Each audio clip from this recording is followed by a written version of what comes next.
මට අලුත් විවාහ ජීවිතයකට ගිහලා සතුටින් ඉන්න පුළුවන් වේවි. මානසික සතුට තමයි වැදගත්. විවාහ ජීවිතය ඇතුළේ අපි ගොඩාක් අයට ඕනේ ජයග්‍රහණය කරන්න. දෙපාර්ශවයම මේ කැපකිරීම කරන්න අවශ්‍යයි. කොහොමද හැමෝටම මාව බලන හැමෝම සතුටින් ඇති කියලා හිතනවා. ඔයාලා දන්නා මගේ වැඩසටහන් වල මම වැඩිපුර කතා කරන්නේ මානසික සතුට ගැන. මොකද මානසික සතුට වර්ධනය වුණාම අපි ඉන්නේ සතුටින් ප්‍රීතියක් නම් අපේ ජීවිතේ කරන හැම දෙයක්ම සාර්ථක වෙනවා. හැබැයි අපි ඉන්නේ වේදනාවෙන් දුකෙන් කනස්සල්ලෙන් නම් අපි කරන හැම දෙයක්ම අසාර්ථක වෙනවා. අන්න ඒක නිසා මානසික සතුට වැඩි කරගත්තම ජීවිතේ හැම අරමුණක්ම හීනයක්ම ජයග්‍රහණය කරගන්න පුළුවන්. මානසික සතුට තමයි වැදගත්. ඉතින් අද කතා කරන්න හිතුනේ විවාහ ජීවිත ගැන. විවාහ ජීවිතයේ ගැටලු සම්බන්ධයෙන් වැඩිපුර කතා කරන නීතිඥවරයෙක් විදියට ඔයාගේ මානසික සෞඛ්‍යයට, ඔයාගේ මානසයේ තියෙන සතුටට, ප්‍රීතියට, සාමකාමී බවට මේ විවාහ ජීවිතයේදී එන හැලහැප්පීම්, ගැටලු විශාල බලපෑමක් කරනවා. ඒක නිසා අද අපි බලමු මේ ගැටලු අඩු කරගෙන සතුටින් විවාහ ජීවිතය ගත කරන්න නම් අපි මොනවද කරන්න පුළුවන් දේවල් අපිට දෙපාර්ශවයම. මම මේ කතා කරන්නේ කාන්තාවන්ට විතරක්වත්, මම මේ කතා කරන්නේ පුරුෂ පාර්ශවයට විතරක්වත් නෙමෙයි, මම මේ කතා කරන්නේ දෙපාර්ශවයටම යම්කිසි කැපකිරීමක් කරන්න වෙනවා විවාහ ජීවිතේ. තමන්ගේ විවාහ ජීවිතේ එකක්නේ.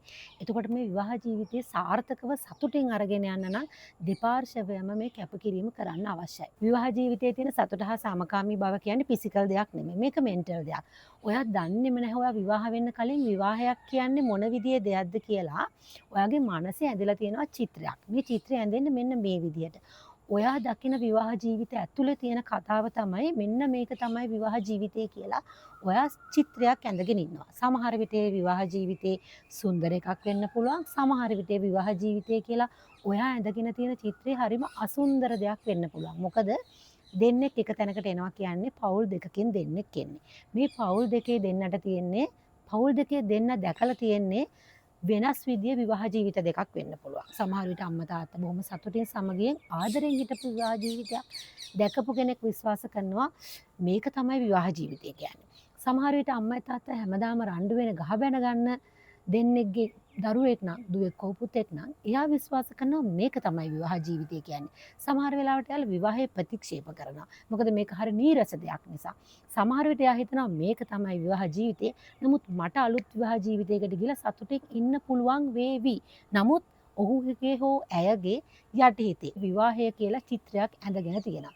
මෙන්න මේ චිත්‍රයේ එකට එකතු කරන්න නෙමෙයි අපි යන්නේ. එතකොට මේ චිත්‍රය එකට එකතු කරද්දී හරි අමාරු වෙන්න පුළුවන්. ඒක නිසා ඔයාගේ මනසේ විවාහය කියන ඇඳගෙන තියෙන චිත්‍රය වෙනස් කරගන්න ඕනේ විවාහ වුණාට පස්සේ. ඔයා පුංචි කාලේ දැකපු කියපු දේවල් එක්ක දැකලා තියෙන දේවල් එක්ක ඔයා චිත්‍රයක් ඇඳගෙන හිටියා නම් මොනවා හරි විදියකට හැබැයි ඔය දෙන්න විවාහය වුණාට පස්සේ ඔයා ඒ චිත්‍රේ පාට කරන්න ඕනේ ඔය දෙන්නට සුදුසු විදිහට.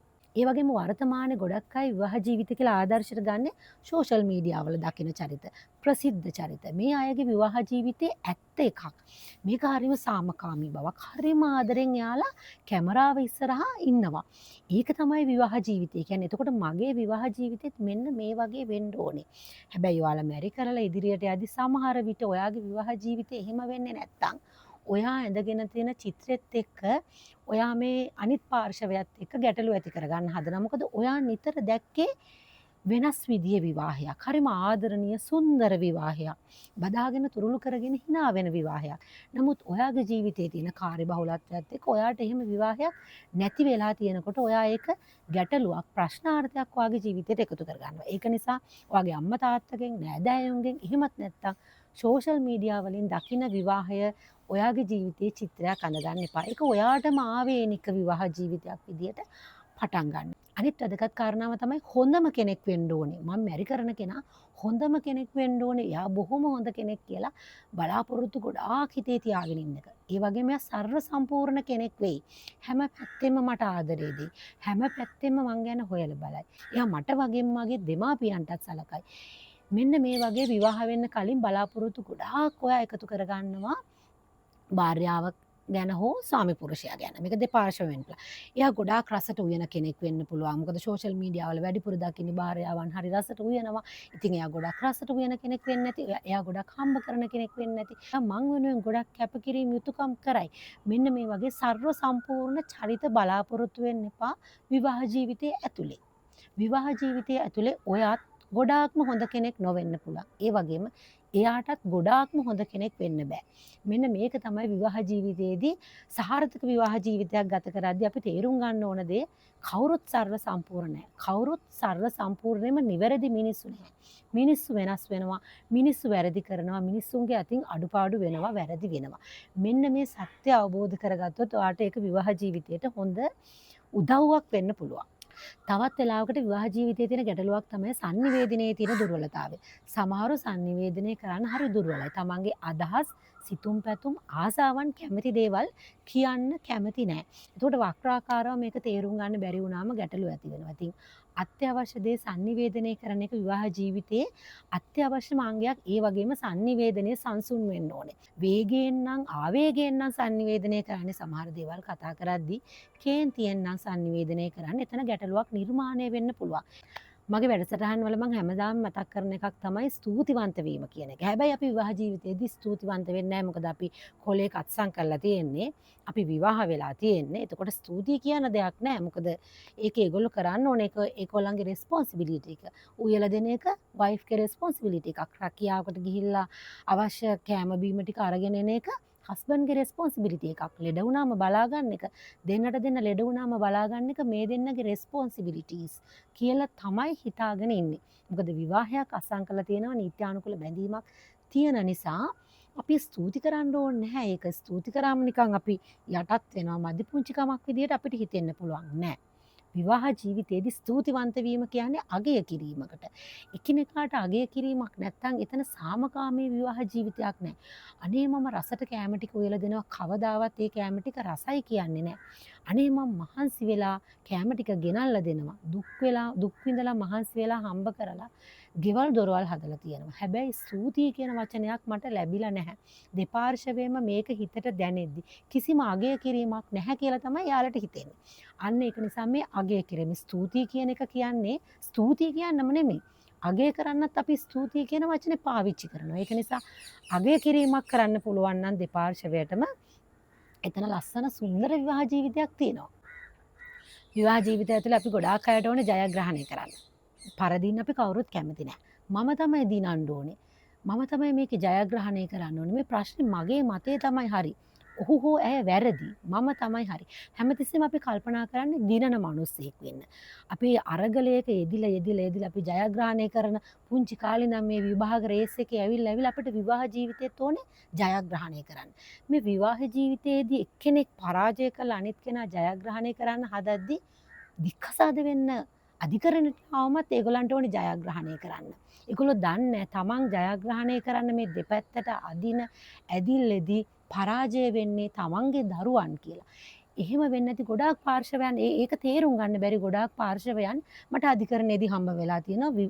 ජීවිතේ විවාහ ජීවිතයේදී ජයග්‍රහණය කළ උත්සාහ කරලා පෙරදෙනවා කියලා තේරුණාම අධිකරණයට මේ කාර්ය අරගෙන ඇවිල්ලා මේ විවාහ ජීවිතය අධිකරණයට අරගෙන ඇවිල්ලා අධිකරණයේදීත් උත්සාහ කරන්නේ කොහොම හරි දිනන්න. පුංචි කොන්දේසි ටිකකට හරි මම දිනන්න ඕනේ. එයාට වැඩි එක වැඩිපුර දෙයකින් හරි මම දිනන්න ඕනේ. මෙහෙම දිනන්න දෙපැත්තට අදිද්දි පරාජය වෙන්නේ දරුවෝ කියලා මේ දෙපාර්ශවෙම දන්නේ. ඉතින් අන්න ඒක නිසා විවාහ ජීවිතයක් සාර්ථක කරගන්න ඕන නම් මෙන්න මේ දිනන්න ඕන කියන සංකල්පය, දිනන්න ඕන කියන මතය අමතක කරලා දාන්න. අපි දිනමු වෙන දේවල් වලින්. අපි දිනමු ජීවිතේ හීන අරමුණු වලින්. හැබැයි විවාහ ජීවිතයක් කියන්නේ මේ දෙන්නෙක් එකට එකතු වෙලා යන ගමනක්නේ. ඒකේ කවුරුත් දිනන්න ඕනේ නැහැ. ඕගොල්ලෝ පරාජය කරන්න ඕනේ වාගේ හස්බන්ඩ්වත් වයිෆ්වත් මේ දෙන්නගෙන් එක්කෙනෙක් නෙමෙයි. ඕගොල්ලෝ පරාජය කරන්න ඕනේ ඕගොල්ලෝ ඉදිරියේ තියෙන අභියෝගය, ගැටලුව. මෙන්න මේක ජයග්‍රහණය කරගන්න පුළුවන් නම් ඕගොල්ලෝ ඉබේම ජයග්‍රහණය කරනවා. ඒ වගේම වැදගත් කාරණාවක් තමයි සමාව දෙන එක. විවාහ ජීවිතයේ ගැටලු සම්බන්ධයෙන් මාත් එක්ක ගොඩාක් අය කතා කරනවා මම කියන්නේ මුලින්ම සමාව දෙන්න. ඉවසන්න සමාව දෙන. මේ ඉවසීමයි සමාව දීමයි හරීම වැදගත්. ඉවසීමයි සමාව දීමයි දෙකම නැති තැන විවාහ ජීවිතේ සුන්දර වෙන්නෙත් නැහැ, සාර්ථක වෙන්නෙත් නැහැ. මොකද විවාහ ජීවිතයේදී සමාව දීම වැදගත්. මොකද නිවැරදි මිනිස්සු කොහෙවත් නැහැ. එයා නිවැරදිත් නැහැ, ඔයා නිවැරදිත් නැති වෙන්න පුළුවන්. ඔයාගේ අතිනුත් වැරදි වෙන්න පුළුවන්. එයාගේ අතිනුත් වැරදි වෙන්න පුළුවන්. හැමතිස්සෙම තමන් හරි කියලා හිතන්න එපා.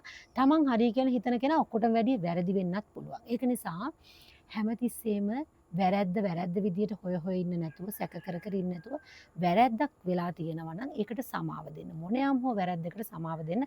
මේක මගෙන් ගොඩාක් අය අහලා තිනවා කොහොමද එච්චර ලොකු වැරැද්දක් කරාම සමාව දෙන්නේ කියලා.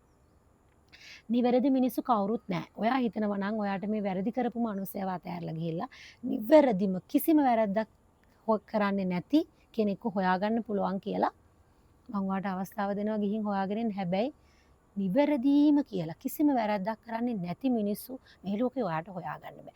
සමහර විට ඔයාට මේ හම්බ වෙලා තියෙන ඔයාට හම්බ වෙන සුදුසුම කෙනා වෙන්න පුළුවන්. ඔයාට සුදුසු නැත්තම් ප්‍රශ්නත් එක්ක ගැටලුත් එක්ක දීර්ඝකාලීනව ඉන්නවා නම් එයාගෙන් අයින් වෙන එක ඔයාගේ මානසික සතුට සැනසීම වෙනුවෙන් එයාගෙන් ඈත් වෙන එක අනිවාර්යයෙන්ම කරන්න ඕන දෙයක්. මම මේ දික්කසද වෙන්න එපා කියලා නෙමෙයි කියන්නේ.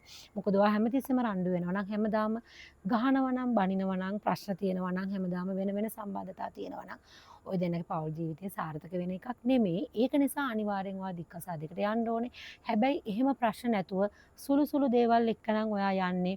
මෙන්න මේ දේවල් ටික කරලා බලන්න. මං හිතනවා සාමකාමී විවාහ ජීවිතයකට මේක ප්‍රයෝජනවත් වෙයි කියලා. ඔයාගේ ගෙදර ගැටලුවක් තියෙනවා නම් හස්බන්ඩ්ටත් පේන, එහෙමත් නැත්නම් වයිෆ්ට පේන්න මේක ෂෙයා කරන්න. ඉතින් ස්තුතියි. අදටත් මාව බැලුවට සබ්ස්ක්‍රයිබ් කරලා නැත්නම් සබ්ස්ක්‍රයිබ් කරගෙන යමු.